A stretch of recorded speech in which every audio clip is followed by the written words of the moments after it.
E como prometido, eu trago agora o Yuri Pita para conversar com a gente nesta tarde, para analisar os números da pesquisa Datafolha divulgada agora há pouquinho em São Paulo, justamente onde Lula e Bolsonaro tiveram esse último dia de campanha.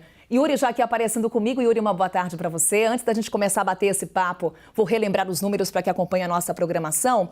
Vamos acompanhar então na tela? Temos os números de São Paulo, pesquisa Datafolha. Fernando Haddad, do PT, soma 39% dos votos válidos. Tarcísio de Freitas, do Republicanos, 31%.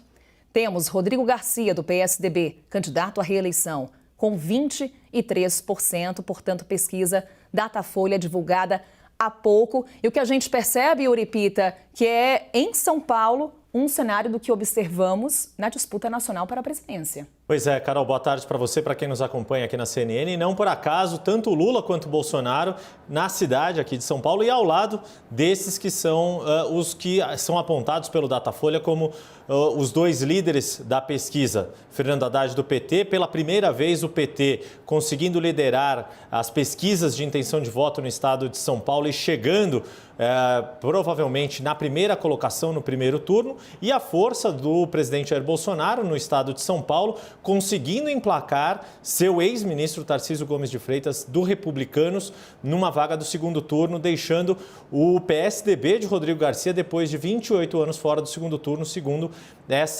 o que aponta o Datafolha. O que é um resultado bastante surpreendente, a maior hegemonia estadual desde a nova república no país.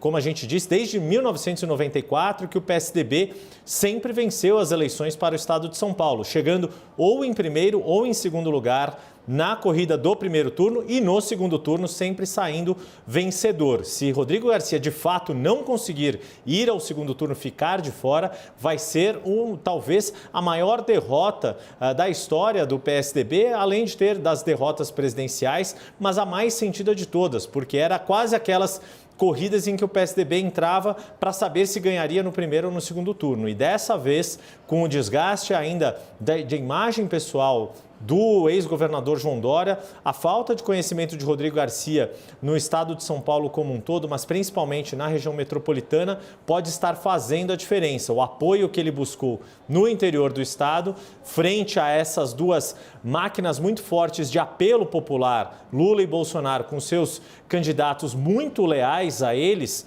Fernando Haddad e Tarcísio Gomes de Freitas, respectivamente, fazendo a diferença nessa corrida, uma corrida que vai ser bastante interessante, que, se confirmado esse resultado amanhã, ao fechar das urnas, será bem impactante e mantendo a polarização nacional no maior colégio eleitoral do país.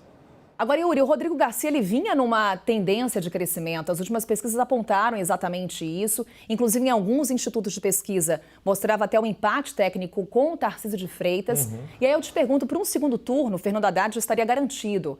Para ele, quem seria mais difícil enfrentar, até mesmo observando esses cenários das pesquisas eleitorais? É curioso isso, Carol, porque a dificuldade de Rodrigo Garcia sempre foi muito mais o primeiro turno do que o segundo turno. Conseguir fazer valer a máquina administrativa do estado de São Paulo, do governo estadual, frente à máquina de capilaridade de comunicação do bolsonarismo via redes sociais. Porque, de fato, caso Fernando Haddad, já garantido no segundo turno, enfrentasse Rodrigo Garcia, havia uma expectativa de que o antipetismo seria uma força mais forte, seria a força motriz para levar Rodrigo Garcia a um novo mandato.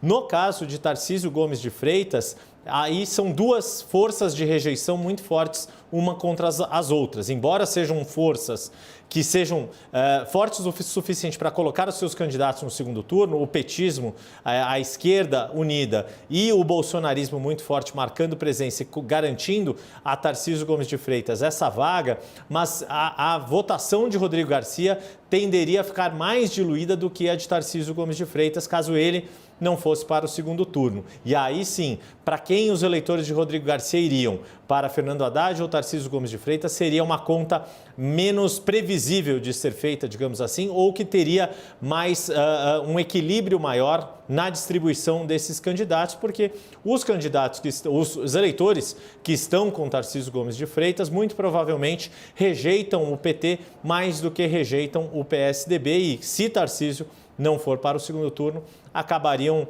dando esse voto de antipetismo com mais força e o próprio Rodrigo Garcia acabaria se vendo ali numa situação de fazer algum tipo de conexão com o presidente Jair Bolsonaro, claro, se os dois estiverem no segundo turno, a depender também desse resultado nacional. A gente está tomando por base aqui a última pesquisa da Datafolha, divulgada agora há pouco, que indicaria um segundo turno entre Fernando Haddad e Tarcísio de Freitas. E eu comecei a nossa conversa, Yuri, justamente remetendo a esse espelho que a eleição em São Paulo acaba refletindo o cenário nacional. Qual a importância para Lula e Bolsonaro ter um palanque em São Paulo, o maior colégio eleitoral do país, caso também tenhamos um segundo turno da disputa ao Palácio do Planalto? Tendo os dois segundos turnos, Carol, é fundamental para eles ter palanques aqui no maior colégio eleitoral do país. A gente está falando de aproximadamente 1 em cada 5 eleitores que são, 1 em cada 5 eleitores é do estado de São Paulo, são eleitores paulistas. E aí o que acontece nisso? A gente vê que a recuperação do PT no estado de São Paulo, lembrando que só em 2002 Lula foi o candidato do PT mais votado à presidência no estado de São Paulo. Desde 2006 até 2014, embora o PT tenha conseguido eleger mais uma vez Lula e 2 vezes Dilma Rousseff presidentes da República, não ganhavam mais no estado de São Paulo. Eram os candidatos do PSDB que saíram vencedores. Geraldo Alckmin em 2006, Serra em 2010, Aécio Neves em 2014, e sempre com votações crescentes. Jair Bolsonaro aproveitou essa maré antipetista em 2018 e saiu muito forte, com 53% dos votos válidos no estado de São Paulo, o que lhe daria a vitória em primeiro turno entre os eleitores paulistas. E é isso que está em xeque e por isso é importante para Lula e Bolsonaro manterem seus candidatos no governo estadual para tentarem aproximar o máximo possível essas votações. Se Lula for bem já no primeiro turno entre os eleitores de São Paulo, isso ajuda e aumenta a perspectiva do PT pela primeira vez ter uma chance real de conquistar o Palácio dos Bandeirantes. No caso de Tarcísio Gomes de Freitas, essa conexão, esse voto casado com Jair Bolsonaro é fundamental para ele chegar ao segundo turno e para manter o presidente Jair Bolsonaro com muita força nesse eleitorado, que pode ser, sim, decisivo. O eleitorado de São Paulo, para se ter uma noção, ele quase equivale ao eleitorado de toda a região Nordeste, onde Lula vai muito bem. Para Bolsonaro é importante ter boa votação, ganhar e ganhar bem de Lula no estado de São Paulo, para equilibrar a grande vantagem que Lula tem entre os eleitores nordestinos. Falamos do principal colégio eleitoral em termos numéricos, em termos de volume de eleitores, São Paulo.